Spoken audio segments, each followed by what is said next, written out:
Tears streamed down Diana Zeller's face as her baby's hungry cries pierced the night, the sound echoing through the unforgiving Montana wilderness that had already taken so much from her. The small fire she'd managed to build flickered weakly against the encroaching darkness of the October evening, its meager warmth doing little to comfort her 6-month-old son, Samuel, who wailed with increasing desperation.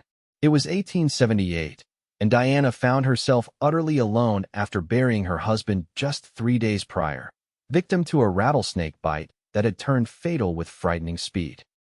Diana clutched Samuel closer, her own stomach aching with hunger as she tried to nurse him, knowing her milk was diminishing from her own lack of nourishment. Their wagon had broken an axle miles back, and with what little food she had spoiled by an unexpected rainstorm, desperation had become her constant companion. "Hush now, my sweet boy," she whispered, her voice cracking. "We'll find our way come morning." The words felt hollow even as she spoke them. The snap of a twig in the darkness beyond the fire's glow made her freeze. Diana's hand moved instinctively to the small knife at her side, her husband's parting gift, and the only protection she had left. "Who's there?" she called, summoning a strength to her voice that she did not feel. "I'm armed. Don't mean no harm, madam," came a deep, steady voice from the shadows. A tall figure emerged slowly into the firelight, hands raised in a gesture of peace. "Just passing through when I saw your fire." The man who stepped forward wore a well-worn Stetson, dusty riding clothes, and had kind eyes that crinkled at the corners. He looked to be in his early 30s, with a weathered face telling stories of years under the harsh western sun. "Name's Preston Zimmerman," he said, keeping his distance. "Most folks call me President." Diana's knife remained steady. "Diana Zeller. This is my son, Samuel." The baby's cries had momentarily subsided at the newcomer's voice, but quickly resumed with renewed vigor. Preston's eyes softened at the sound. "Sounds like the little fella's hungry." "We both are," Diana admitted, pride giving way to the practical reality of their situation. "Our wagon broke down 2 days back." "My husband," her voice caught. "My husband is buried about 5 miles east of here." Preston removed his hat, a gesture of respect that seemed as natural to him as breathing. "I'm mighty sorry to hear that, Mrs. Zeller." "It's just Miss now," she corrected him automatically. "Or Diana." He nodded solemnly. "Diana, then. I've got provisions in my saddlebag. Not much, but enough to share." Diana hesitated, years of cautious living warring with immediate need. Samuel's cries decided for her. "Thank you." Preston moved back to his horse, a sturdy palomino waiting patiently at the edge of the firelight. He returned with a small sack and a canteen, kneeling at a respectful distance from Diana. "It ain't much," he said, pulling out a wrapped bundle. "Some jerky, hardtack, and a bit of sourdough bread I got in the last town." He unwrapped the bread, breaking off a piece and offering it to her. "Might help with the little one, too, if you soak a bit in water for him." Diana took the bread with trembling fingers, their hands brushing momentarily. "Thank you, Mr. Zimmerman." "Press," he corrected gently. She nodded, tearing off a small piece of bread and dipping it into the canteen water he offered. Samuel's cries softened to whimpers as she placed the soggy morsel in his tiny mouth. "May I?" Preston asked, gesturing toward the baby. Diana hesitated, then slowly extended Samuel toward him. Preston took the child with surprisingly gentle hands, cradling him with a practiced ease that surprised her. "Had 4 younger siblings," he explained, noting her expression as he settled the baby against his broad chest. "Ma needed all the help she could get." Preston began to rock Samuel gently, humming a low, soothing melody that reminded Diana of the lullabies her own mother used to sing. Amazingly, Samuel's cries subsided completely as he worked his tiny gums against the bread, his eyelids growing heavy. "Eat," Preston encouraged Diana, nodding at the food before them. "The little one needs you strong." Diana didn't need to be told twice. She ate slowly at first, then with increasing hunger, savoring each bite of the simple provisions that now seemed like a feast. "Where were you headed?" Preston asked quietly, still rocking Samuel, who had drifted into a contented sleep. "Bitterroot Valley," Diana replied between bites. "My cousin has a place there. Wrote that they could use help with their children and the household." She swallowed hard. "Jacob, my husband, thought it would be a fresh start for us." Preston nodded. That's good country. Tough winters, but the valley's protected and the soil's rich. He studied her face in the firelight. It's still a fair journey from here, especially on foot with a little one. I know, Diana sighed, the weight of her situation pressing down anew. But I don't have many options now. I'm headed north myself, Preston said after a moment of consideration. Got a small spread about 2 days' ride from Bitterroot. Was in Fort Benton trading some horses. He hesitated. I could see you safely to your cousin's place. Diana stiffened, her instinctive wariness returning. That's very kind, but no strings attached, madam. Preston assured her quickly. Just wouldn't sit right with me leaving a woman and child alone out here. There's room enough on my horse for you both until we can get to the next settlement and sort out better transportation. The proposition hung in the fire-warmed air between them. Diana studied the stranger's face, the honest eyes, the gentle way he held her son, who now slept peacefully against his chest. In the 3 days since Jacob's death, Samuel hadn't slept so soundly. Why would you help us? She asked finally. You don't know us. Preston's expression grew distant, as though looking at something far beyond the firelight. Lost my sister and her boy to the trail about 5 years back. Her husband took fever and died in Kansas Territory. She tried to continue on alone. His voice grew quiet. Never made it. The simple statement contained volumes of grief that Diana recognized all too well. I'm sorry, she said softly. Preston nodded in acknowledgement. So you see, I couldn't just ride past when I saw your fire. Not with a baby's cry carrying on the wind. Diana looked at her son, peaceful now in this stranger's arms, and made her decision. We'll accept your help to the next town, Mr. Zimmerman. After that, we'll see. Fair enough, he replied with a small smile. And its president, the morning dawned clear and cool, golden lights spilling across the eastern horizon as Preston efficiently packed up their small camp. Diana had slept better than she had in days, Preston having insisted she take his bedroll while he kept watch through the night. Samuel was strapped securely to Diana's chest with a makeshift sling as Preston helped her onto his horse, then mounted behind her. The closeness was uncomfortable at first. She hadn't been this near to any man except her husband, but as they rode, the practical necessity of the arrangement overcame her initial unease. My place is just beyond Chodo, Preston explained as they traveled. It's modest, but it's coming along. Got about 30 head of cattle now, and a decent garden patch. You're there alone? Diana asked, adjusting Samuel, who had begun to fuss. Just me and Rusty, my dog, Preston replied. Had a ranch hand last season, but he moved on to Idaho. There was a pause. Gets quiet sometimes. They stopped at midday near a small stream to rest and water the horse. Preston prepared a simple meal of jerky and the last of the bread, then disappeared briefly, returning with a handful of wild berries. For the little one, he said, showing Diana how to mash them between 2 rocks. Mama used to feed these to the babies when milk was scarce. Diana watched as Preston gently placed a fingertip of the berry mash into Samuel's eager mouth. The baby's legs kicked with delight at the sweet taste. You're good with him, she observed. Preston shrugged, a faint redness touching his sun-browned cheeks. Children are easy. It's grown folks that can be difficult to figure. And which am I? Diana asked without thinking. Preston's eyes met hers, something unreadable passing through them. You, Mrs. Zeller. Diana, you're brave. That's what you are. The simple statement, delivered with such conviction, brought unexpected tears to Diana's eyes. She blinked them away quickly, focusing on Samuel to hide her emotion.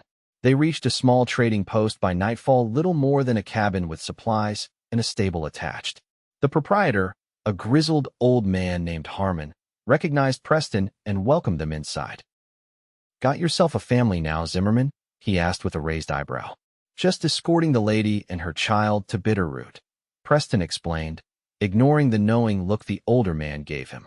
Harmon provided them with a simple meal and offered Diana the small back room for the night. It ain't much, but it's clean, he assured her. Preston insisted on sleeping in the stable with the horses, despite Harmon's offer of floor space by the hearth. I've slept in worse places, he said with a wry smile. That night, as Diana settled Samuel in a makeshift cradle Harmon had produced fashioned from an old wooden crate lined with blankets, she found herself thinking about Preston Zimmerman. There was something reassuring about his steady presence, something that made her feel safer than she had since before Jacob fell ill. "Your pa would understand," she whispered to Samuel, who had fallen asleep after nursing. Her milk had improved already with just a day of proper nourishment. "He would want us to be safe." The next morning brought a stroke of luck. A freight wagon was passing through, headed for a settlement just 15 miles from Bitterroot Valley. The driver, a cheerful man named Donovan, agreed to take Diana and Samuel along for a modest fee, which Preston paid without hesitation. "You don't need to do that," Diana protested as Preston counted out coins from his leather pouch. "Consider it a loan if it makes you feel better," Preston replied. "You can repay me when you're settled." The moment of parting came too soon. The freight wagon was loaded and ready, Samuel bundled securely in Diana's arms. Preston stood awkwardly beside his horse, hat in hands.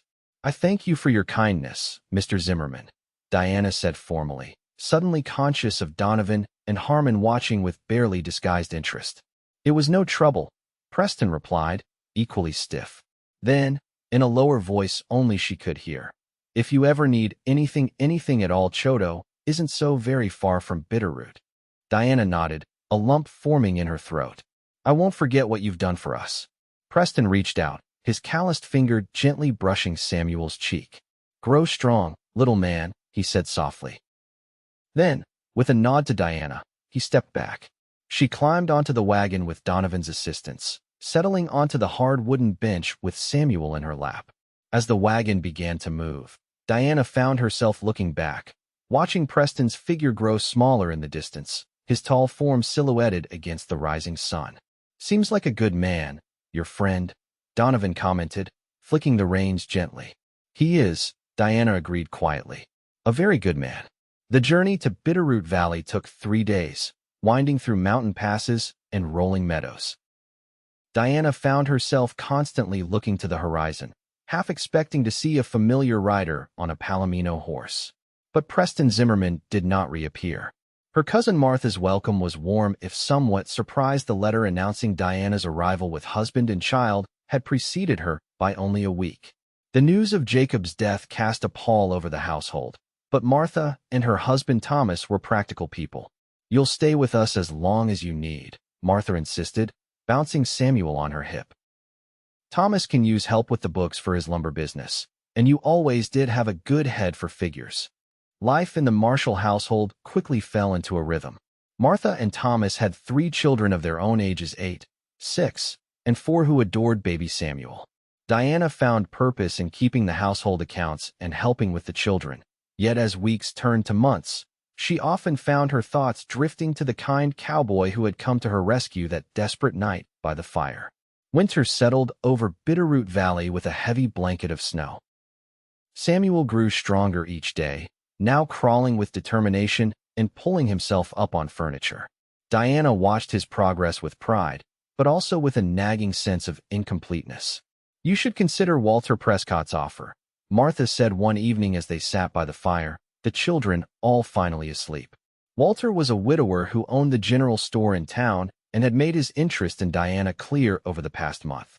"Walter is a fine man," Diana acknowledged, her hands busy with mending. "But," Martha prompted, always perceptive. Diana sighed. "But I don't feel for him what a wife should feel for her husband." Martha studied her cousin's face in the firelight. "You're thinking of him again, aren't you? That cowboy from Chodo." Diana didn't deny it. She had told Martha the story of Preston's kindness soon after arriving. "It's foolish, I know. I barely knew him." "Sometimes it doesn't take long to know your own heart," Martha said wisely. "Thomas asked me to marry him after knowing me just 2 weeks. That was different," Diana protested. "You had proper introductions, families who knew each other. And you had a man who rocked your hungry baby to sleep and shared his last bread with you," Martha countered. "Seems a fine introduction to me." The conversation lingered in Diana's mind as winter slowly released its grip on the valley. With the first signs of spring, Thomas announced plans to travel to Helena for business. "I'll need to stop in Chodo on the way back," he mentioned casually over breakfast. "The sawmill there has equipment parts we need." Diana's heart quickened. "Chodo." Thomas nodded, exchanging a glance with Martha that didn't escape Diana's notice. Thought you might have a message I could deliver while I'm there. To a certain Mr. Zimmerman, perhaps? Diana felt heat rise in her cheeks. I couldn't impose. It's no imposition, Thomas insisted. Just give me a direction, and I'll see it done. That evening, Diana sat at the small desk in her room, a blank sheet of paper before her. What could she possibly write after all these months? Would Preston even remember them, or care to hear from her? Samuel played on the floor nearby, babbling happily as he stacked wooden blocks only to knock them down with gleeful slaps. Finally, she dipped her pen and began to write. Dear Mr. Zimmerman, I hope this letter finds you well. I wanted to inform you that Samuel and I arrived safely in Bitterroot Valley and have been kindly taken in by my cousins. Samuel is thriving, crawling everywhere and attempting to stand. He has his father's determined spirit. I never properly thanked you for your kindness that night by the fire.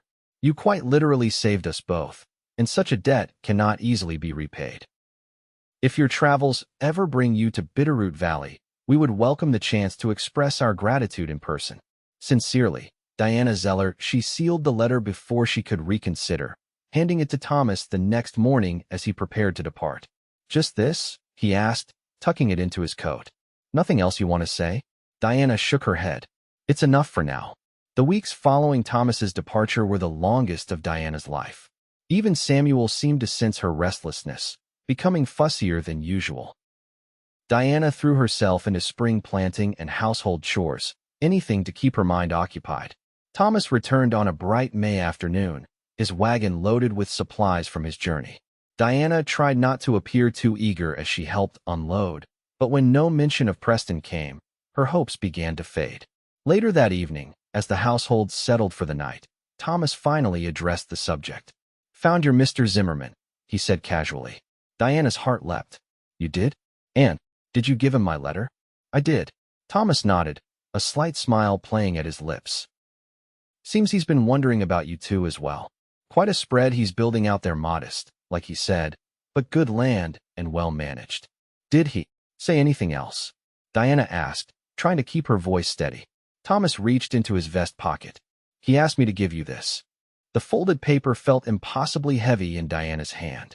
She waited until she was alone in her room before carefully opening it. Dear Diana, your letter brought more joy than you can know. Not a day has passed that I haven't thought of you and young Samuel, hoping you found safety and comfort with your family. I would very much like to accept your invitation to visit Bitterroot Valley. With your permission, I plan to bring some horses to the Missoula auction in 3 weeks' time, and could make the journey to see you afterward. Until then, I remain, sincerely yours, Preston Zimmerman. Diana pressed the letter to her chest, her heart racing with anticipation and a strange, buoyant feeling she hadn't experienced in a very long time. The following weeks were a flurry of activity. Diana found herself taking extra care with her appearance, trimming her hair, which had grown long over the winter, and altering one of her dresses to better fit her figure that had finally recovered from childbirth. You're glowing, Martha observed with amusement as Diana nervously rearranged flowers in a vase for the 3rd time on the morning Preston was expected. Is it too much? Diana fretted, looking around the parlor. Will he think I'm being presumptuous? Martha laughed, taking the vase from Diana's hands. The man is riding an extra 30 miles just to see you and Samuel. I don't think a few flowers will scare him off.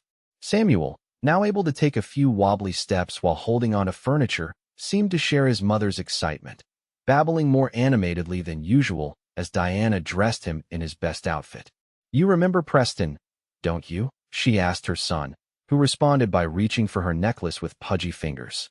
He helped us when we needed it most. The sound of hoofbeats in the yard sent Diana's heart racing. Martha peeked out the window and grinned. He's here, and he's brought flowers of his own. Wild columbines, if I'm not mistaken. Diana smoothed her dress, took a deep breath, and lifted Samuel into her arms. Let's go welcome our visitor, she said, her voice steadier than she felt. Preston stood on the porch, hat in one hand, and a bouquet of vibrant blue-violet columbines in the other. The sight of him taller than she remembered, his face more tanned, but his eyes just as kind, made Diana's breath catch. Mrs. Zeller, he greeted her formally, though his eyes held a warmth that belied the formality. And young Master Samuel. You've grown, little man. Samuel stared at Preston with solemn curiosity, then broke into a gummy smile, arms reaching toward the visitor. "He remembers you," Diana said with wonder as Preston carefully handed her the flowers and took Samuel into his arms. "Horses never forget a kind hand," Preston said, bouncing Samuel gently. "I reckon people don't either." The afternoon passed in a pleasant blur. Martha tactfully occupied the other children, giving Diana and Preston space to talk. They sat on the porch swing, watching Samuel play in the grass nearby, catching up on the months that had passed. "The cattle business is good," Preston told her, "thinking of expanding next year if prices hold." "It sounds wonderful," Diana said sincerely. "You've built something to be proud of." Preston nodded, his eyes never leaving her face. "It's a good life. Quiet, most days. Peaceful." He hesitated, "but lonely sometimes." The admission hung between them, full of unspoken possibility. "How long will you stay in the valley?" Diana asked. "I'd planned for 2 days," Preston replied.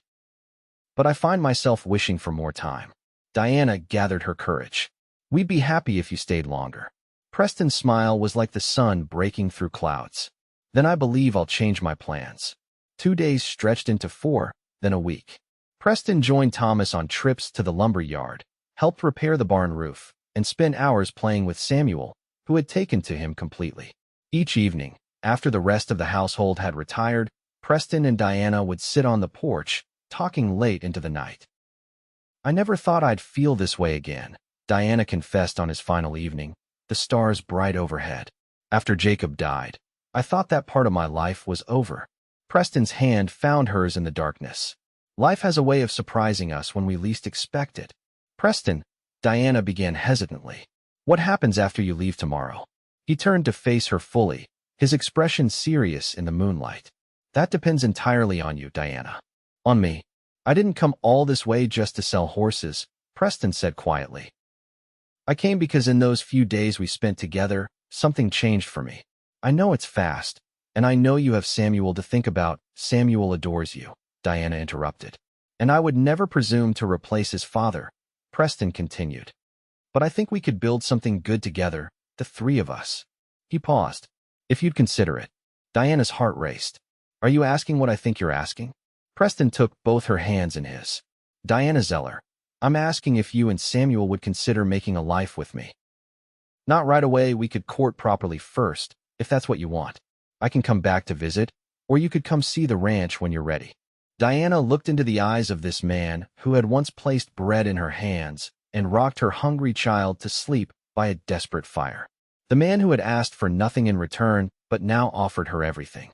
"I think," she said slowly, "that Samuel and I would very much like to see your ranch." Preston's face lit with hope. "You would?" Diana nodded, her decision crystallizing with perfect clarity. "We would. And yes, I think courting is a wonderful idea, though perhaps we've already started." Preston's laugh was low and rich in the night air. "I suppose we have at that." He leaned toward her slowly, giving her every chance to pull away. Diana closed the distance between them instead, her lips meeting his in a kiss that felt like coming home after a long journey. Samuel's delighted squeal from the nursery window above broke them apart. They looked up to see the baby watching them through the glass, Martha quickly pulling him back with an apologetic wave. "Seems we have an audience," Preston chuckled. "He approves," Diana said with certainty. The next morning, Preston prepared to depart with a lighter heart than he'd arrived. Plans had been made for Diana and Samuel to visit the ranch in 1 month's time, with Martha and Thomas accompanying them for propriety's sake. "It feels like the longest month of my life," Preston admitted as he mounted his horse. Diana stood below, Samuel balanced on her hip. "We'll write every week until then." "Every day," Preston countered with a grin. As he rode away, turning once to wave from the hill crest, Diana felt none of the uncertainty that had plagued her after their first parting. This time, she knew with absolute certainty that she would see Preston Zimmerman again. 1 month stretched into 6 years of happiness. Diana and Samuel visited the ranch as planned, and by Christmas of that year, Preston had relocated to Bitterroot Valley temporarily, building a small cabin near the Marshalls' property. Their courtship flourished through the winter months, and by spring, even the most cautious hearts in the community approved of their match. They married on a perfect June day in 1879, Samuel toddling down the aisle ahead of his mother with a small pillow bearing the rings. Preston's vows included promises not only to Diana, but to Samuel as well, pledging to love and guide him as his own son. Life on the ranch proved to be everything Diana had hoped for and more. The small house expanded with the addition of a proper kitchen and 2 more bedrooms needed when their daughter Emma arrived a year after their marriage, followed by twins James and Joseph 2 years later.